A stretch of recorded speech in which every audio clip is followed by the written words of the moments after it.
નમસ્કાર. દિવસભરના તાજા સમાચારોમાં તમારું સ્વાગત છે. તમારી સાથે હું છું પિનલગીરી ગોસ્વામી. સમાચારો વિસ્તારથી જાણીએ એ પહેલા મહત્વના સમાચારો ઉપર એક નજર. નમસ્કાર મિત્રો.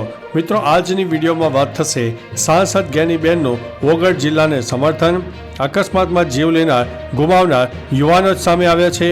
2.64 લાખની ચાઇનીઝ દોરી સાથે આરોપીની ધરપકડ. સરકાર 25,000 રૂપિયા આપશે. ભાગ્યશાળી લોકોને ગબ્બર પર્વત પર સંભળાય છે માતાજીનો આ અવાજ. મહાકુંભમાં મુલાયમસિંહની પ્રતિમા મુકાતા વિવાદ થયો છે. ફિલ્મ સ્પેશિયલ 26 જેવો પ્લાન બનાવીને પકડી પાડ્યા છે નકલી આઈટીના દરોડા. બેટ દ્વારકામાં ધાર્મિક સ્થળ તૂટ્યું. રાજકોટમાં સેવાના નામે સરકારી જગ્યામાં કબજો. સીએમ ભૂપેન્દ્રભાઈ પટેલે કરી ખાસ મુલાકાત. પીએમ મોદીએ ઝેડ મોડ ટનલનું કર્યું છે ઉદ્ઘાટન. અમરેલી લેટર કાંડ મામલે સૌથી મોટા સમાચાર. અને પાડોશીનો બાળકી પર દુષ્કર્મનો કિસ્સો સામે આવ્યો છે. હવે મિત્રો સમાચારો વિસ્તારથી. રાજ્યમાં દુષ્કર્મની ઘટનામાં સતત વધારો જોવા મળી રહ્યો છે. ત્યારે અમદાવાદના કૃષ્ણનગરમાં 8 વર્ષની બાળા સાથે પાડોશીએ દુષ્કર્મ આચર્યું છે. આ અંગેની જાણ બાળકીએ તેના માતા પિતાને કરી હતી, જેથી માતાએ આ અંગેની તમામ માહિતી પોલીસને આપી હતી. હાલ પોલીસે આરોપી સામે ફરિયાદ દાખલ કરી હતી અને આગળની કાર્યવાહી હાથ ધરી છે. મિત્રો, અન્ય મહત્વના સમાચારની વાત કરીએ તો અમરેલી લેટર કાંડ મામલે સૌથી મોટા સમાચાર સામે આવ્યા છે. અમરેલી લેટર કાંડ મામલે મોટા સમાચાર છે, કારણ કે અમરેલી લેટર કાંડની તપાસ એસએમસીને સોંપવામાં આવી છે, એટલે કે સ્ટેટ મોનિટરિંગ સેલને આપવામાં આવી છે. હવે નિલિપ્ત રાય સમગ્ર કેસની તપાસ કરશે. ઉલ્લેખનીય છે કે નિલિપ્ત રાય અગાઉ અમરેલીના એસપી રહી ચૂક્યા છે. મિત્રો, અન્ય મહત્વના સમાચારની વાત કરીએ તો પીએમ મોદીએ ઝેડ મોડ ટનલનું ઉદ્ઘાટન કર્યું. નરેન્દ્રભાઈ મોદીએ જમ્મુ અને કાશ્મીરના ગાંદરબલમાં ઝેડ મોડ ટનલનું ઉદ્ઘાટન કર્યું. Srinagar Leh highway national highway number 1 પર બનેલી 6.4 કિલોમીટર લાંબી ડબલ લેન ટનલનું શ્રીનગરને સોનમાર્ગ સાથે જોડાશે. બરફવર્ષાને કારણે આ હાઈવે 6 મહિના સુધી બંધ રહે છે. ટનલના નિર્માણથી હવે લોકોનું આખું વર્ષ કનેક્ટિવિટી મળશે. આ ટનલને કારણે 3 કલાકનું અંતર હવે 15 મિનિટમાં કાપી શકાશે. મિત્રો, અન્ય મહત્વના સમાચારની વાત કરીએ તો સીએમ ભૂપેન્દ્રભાઈ પટેલે કરી છે ખાસ મુલાકાત. સીએમ ભૂપેન્દ્રભાઈ પટેલે અમદાવાદના બોડકદેવમાં આવેલા વાઇલ્ડ લાઇફ કેર સેન્ટરની મુલાકાત લીધી. આ દરમિયાન તેમણે સ્નેક રેસ્ક્યુ એપ લોન્ચ કરી હતી. સાથે કરુણા અભિયાન પુસ્તકનું વિમોચન કર્યું.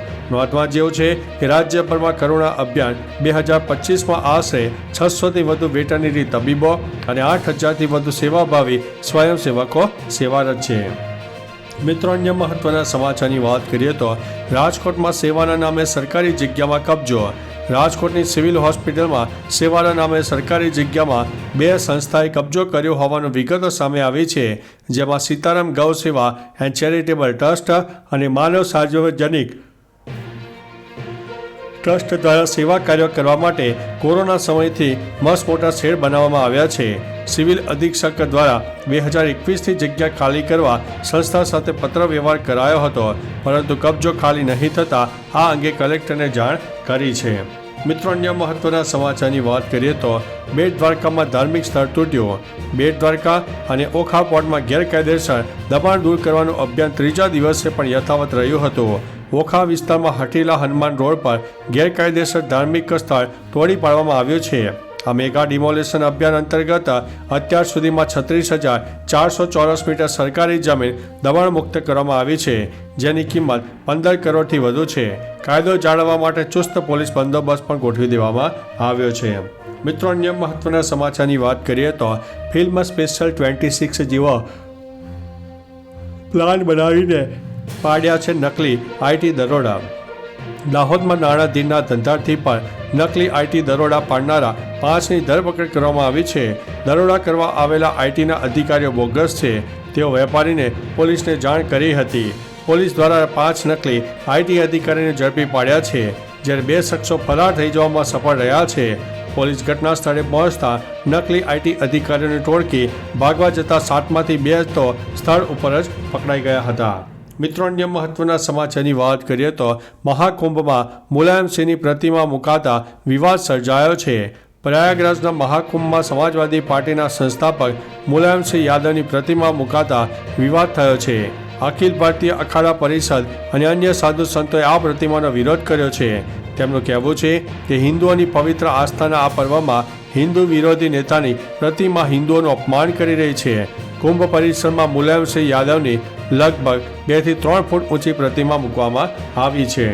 મિત્રો, અન્ય મહત્વના સમાચારની વાત કરીએ તો ભાગ્યશાળી લોકોને ગબ્બર પર્વત પર સંભળાય છે માતાજીનો આ અવાજ.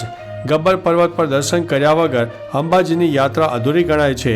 તેથી અસંખ્ય લોકો ગબ્બરમાં દર્શન કરીને ધન્યતા અનુભવે છે. માતા સતીના દેહના ટુકડા પૈકી માતાજીના હૃદયનો ભાગ અહીં પડ્યો હતો, પરંતુ આ પર્વતને લઈને એક બીજી પણ લોકવાયકા છે. આજે પણ ગબ્બર ઉપર માતાજીના હિંચકાનો અવાજ જરૂર સંભળાય છે. ભાગ્યશાળી શ્રદ્ધાળુઓને અચક આ અવાજ સાંભળવા મળે છે તેવી પણ માન્યતા છે. મિત્રો, અન્ય મહત્વના સમાચારની વાત કરીએ તો સરકાર 25,000 રૂપિયા આપશે. કેન્દ્ર સરકાર માર્ગ અકસ્માતના પીડિતાને તાત્કાલિક હોસ્પિટલમાં લઈ જનારા લોકો માટે ઇનામની રકમ વધારીને 25,000 રૂપિયા કરશે. અત્યારે આ રકમ 5,000 રૂપિયા છે. ગડકરીએ પુણેમાં એક કાર્યક્રમ દરમિયાન આ માહિતી આપી હતી. નીતિન ગડકરીએ કહ્યું છે કે તેમણે માર્ગ પરિવહન મંત્રાલયને પુરસ્કારની રકમ વધારવાનો નિર્દેશ કર્યો છે. સરકારે 2021થી ઇનામ આપવાની શરૂઆત કરી છે. મિત્રો, અન્ય મહત્વના સમાચારની વાત કરીએ તો 2.64 લાખની ચાઇનીઝ દોરી સાથે આરોપીની ધરપકડ. પ્રતિબંધિત ચાઇનીઝ દોરીનું વેચાણ કરવાના કેસમાં આરોપી પકડાયો હતો, જેમાં ટ્રાન્સપોર્ટમાં મંગાવેલ 2.64 લાખના પ્રતિબંધિત ચાઇનીઝ દોરીના જથ્થાનો પોલીસે જપ્ત કર્યો છે. આ કિસ્સામાં પોલીસે વોન્ટેડ આરોપી નદીમ ગોલાવાલાની ધરપકડ પણ કરી છે, જેમાં ટ્રાન્સપોર્ટ મારફતે પ્રતિબંધિત ચાઇનીઝ દોરાનો જથ્થો મંગાવનાર તનવીર કાગદીને પોલીસે વોન્ટેડ જાહેર કર્યો હતો. મિત્રો, અન્ય મહત્વના સમાચારની વાત કરીએ તો અકસ્માતમાં જીવ લેનાર અને ગુમાવનાર યુવાનો જ સામે આવ્યા છે. રાજ્યમાં સૌથી વધારે અકસ્માતના બનાવો સાંજે 6 વાગ્યાથી લઈને રાતના 9 વાગ્યા સુધીમાં બન્યા છે. વર્ષ 2019થી 2023 સુધી અંદાજિત 77,000 અકસ્માતના બનાવો બન્યા હોવાનું સામે આવ્યું છે. તેમાંથી 36,000થી વધારે લોકોના મોત થયા છે. જોકે મહત્વની વાત છે કે આ અકસ્માતમાં ભોગ બનનાર અને ભોગ લેનાર પણ યુવાનો જ છે. ઘણા યુવાનોએ નશાની હાલતમાં ડ્રાઈવ કરીને જીવ ગુમાવ્યો હતો. મિત્રો, અન્ય મહત્વના સમાચારની વાત કરીએ તો સાંસદ જ્ઞાનીબેનનું ઓગળ જિલ્લાને સમર્થન. જિલ્લાના વિભાજનને બાબતે બનાસકાંઠા સાંસદ જ્ઞાનીબેન ઠાકોરનું નિવેદન સામે આવ્યું છે. અહીં જ્ઞાનીબેન ઠાકોરનું ઓગળ જિલ્લાને સમર્થન આપતું નિવેદન સામે આવ્યું છે. ઉપરાંત બનાસકાંઠાના 3 ભાગ કરો તે પ્રકારનું પણ નિવેદન જ્ઞાનીબેન ઠાકોરે આપ્યું છે. તેમણે કહ્યું છે કે કોઈ પણ પ્રકારનો નિર્ણય લેતા પહેલા સ્થાનિક જનપ્રતિનિધિ અને સ્થાનિક લોકોને સાંભળવા ખૂબ જ જરૂરી છે. તો ચાલો મિત્રો, ફરીથી દેશ અને દુનિયાના સુપરફાસ્ટ સમાચાર લઈને મળતા રહીશું. ત્યાં સુધી અમને રજા આપશો. નમસ્તે.